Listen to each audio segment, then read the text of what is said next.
Hello everyone, in this video we're going to have a look at the shorthand if-else statement, also known as the ternary operator in C++.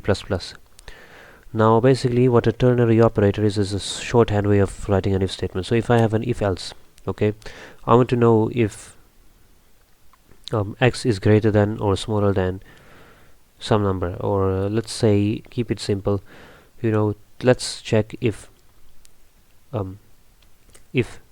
3 is bigger than 5, print yes, if not, print no.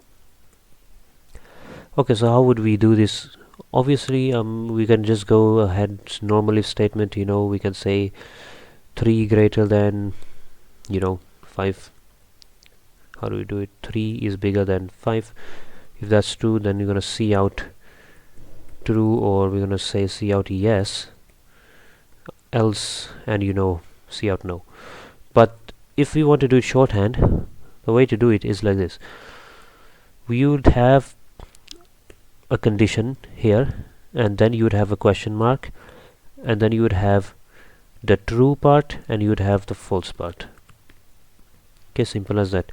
True would be, we want to say print yes, so I'm just going to do a yes here, and if it's false I want to do a no, so I'm just going to do a no. And then what we're going to do is that inside these brackets I'm going to say if 3 is bigger than 5, so we're going to make the condition goes in here.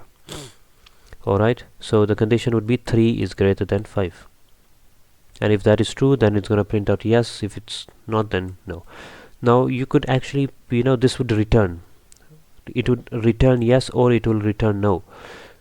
Okay, so what you would need to do is you'd either need to see out, which we're gonna do, or you can assign it to a variable, like, if you know what I mean, you can say x is equal to that. Then the result of this would be stored in, yes would either go into x or yes would either go into no.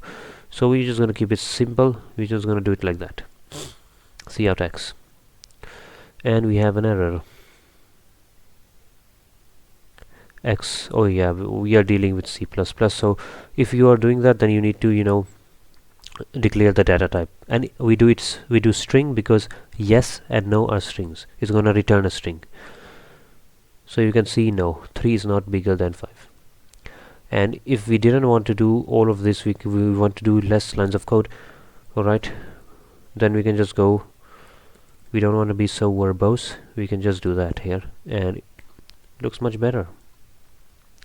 Okay, yes, no, why doesn't it print that?